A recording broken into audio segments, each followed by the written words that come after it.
Pete Buttigieg has been on the campaign trail and he's getting schooled on his failures when it comes to education, whether it be free public college tuition or racial integration in public schools.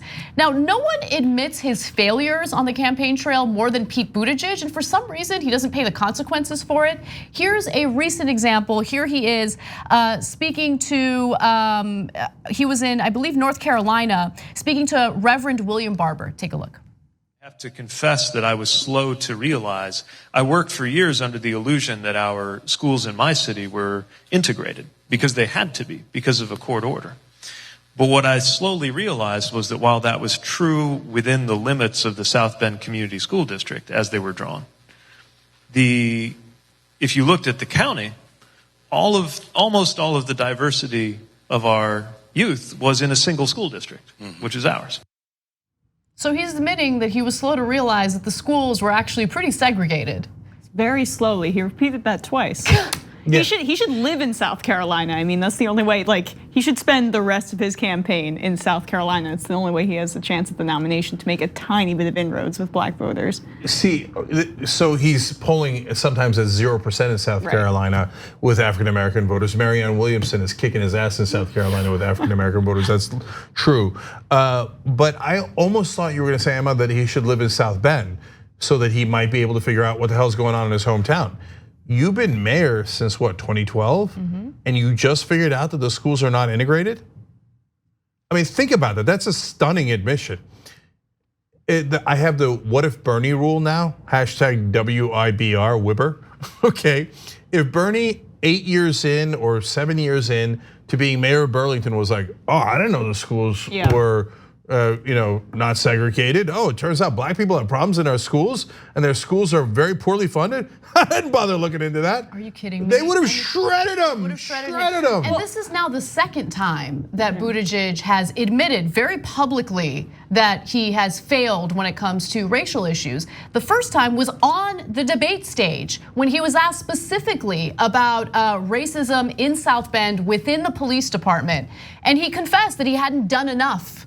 He hadn't done enough in the community. That was his answer. But let's be honest, the debate moderators aren't pressing him enough. He's getting some heat for it now because he's polling at literally 0%. But when we look back at 2016, didn't Bernie get way more heat for it? And he was polling way better with black voters than Buttigieg is now. Because for some reason, the media treats him with kid gloves and the rest of the candidates, not even like, I think you made this point, Cenk, Kamala Harris, like who had that scathing piece written about her and now just dropped out in the New York Times.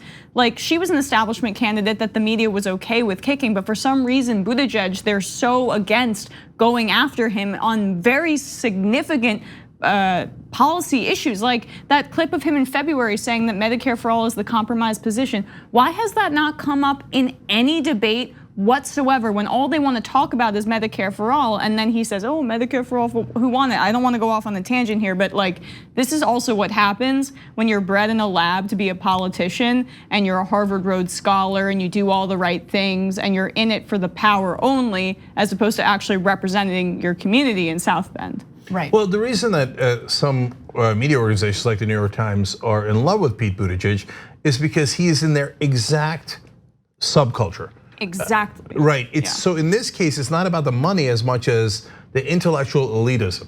So they're like, oh, I do declare I went to Harvard and was a Rhodes Scholar and speaks Norwegian and plays the piano. I do love Buttigieg. So because they have that perspective, when he says, oh yeah, I didn't bother looking into any of the black schools in South Bend, didn't really care, just found out the other day. New York Times and the rest of the media look at that and go, bravo for being so honest. Another win for Buttigieg. You're like, what?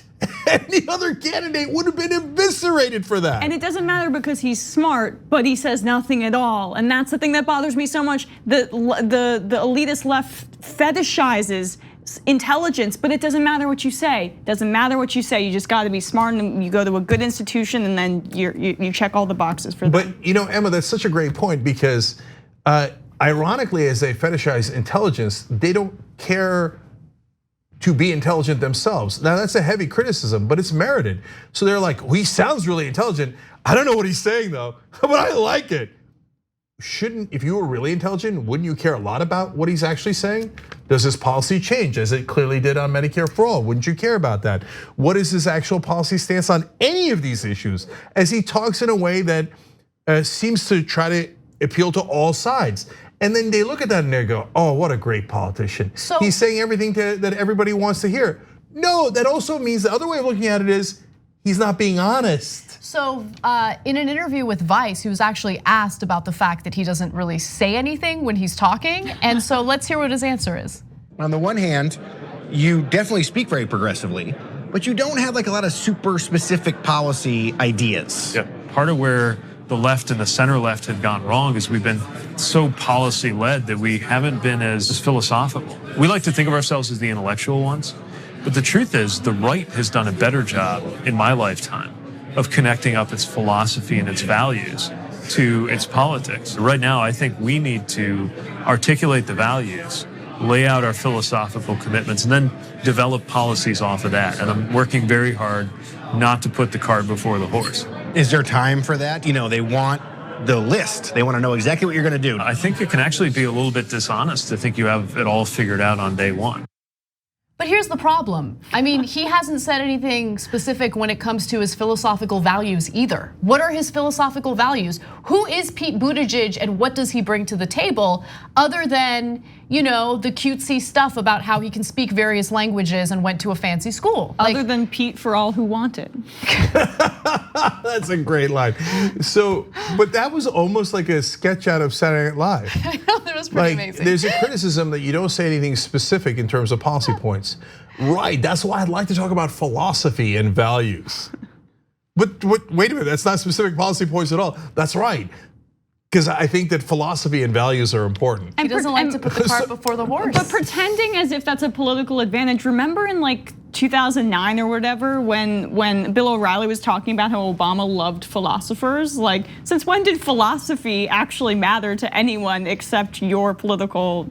Except New York Times reporters. Yeah, but here's the thing. I think your political philosophy does matter, and in an effort to prove what your philosophy is, you put forth policy proposals, right? Yep. Your policy proposals, look, I don't think that any policy proposal that any candidate proposes right now is gonna be the end result, even in an ideal world for them, right? It's gonna be negotiated in Congress, obviously, but it's about your values. It's about putting your values forward, demonstrating what your political philosophy is and showing what you're willing to fight for. That's the reason why people care so much about policy in this election. So another way of summarizing that is policy is values. It tells you what your values are. Yes. So let's take Medicare for All as an example. We say, you know what? If you're middle class and you don't have insurance because you can't afford it, and your kid gets cancer, under the current system, we're gonna let that kid die. That's brutal. That's your value system.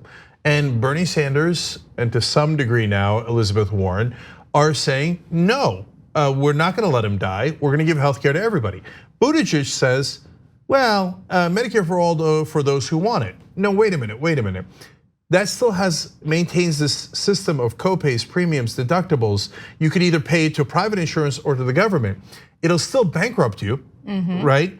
So that also tells you your values, that you don't actually want a Medicare for All system that would take care of everyone, and you don't have to do copays, premiums, and deductibles. You don't have to bankrupt those families, and you could actually take care of them. How else would you state your values, whether it's in English or in Norwegian? Look, he was very specific about his political philosophy in his own book, which was released shortly before he decided to run. In that book, he mocked Harvard students who were protesting in order to increase the wages of custodial workers on campus. Oh man. That is his political philosophy. So if that's a political philosophy anyone's into, I mean, by all means, go for it. You know what though? He is the creation of a political system that looks down on people and voters. Yes. And that's who he is. He thinks that he can dupe people by saying fancy phrases like cart before the horse and speak in different languages and do all of that. And to a large extent, that's what the academic elite and the East Coast elite, which are where his voters are all concentrated, by the way, in like Chelsea in the West Village in New York City and in LA and in San Francisco, they all think that they can just say things to voters and and rule in this kind of Roman senatorial way where they know what's best for everyone else. It's almost anti-democratic in a way because you're not saying what you actually believe, and it doesn't really matter to you what you're gonna institute. The power matters because you think you know better than everyone else. It's elitism at its worst, and it's why Democrats have lost in so many races leading up to now, but we're changing now because we've got populists like Bernie Sanders and AOC. Yeah. So I'm gonna say one last thing about this. Look, to be fair to him, he is doing well in Iowa. That is the middle of the country. A lot of his donors are on the coast. I imagine they'll also vote for him, but then he'll turn around and say like, "Oh no, I'm better because I'm from Indiana and I understand the problems of real Americans." Hold up. First of all, New York and California are also real Americans. Second of all, that's where you're raising all of your money. So let's keep it real.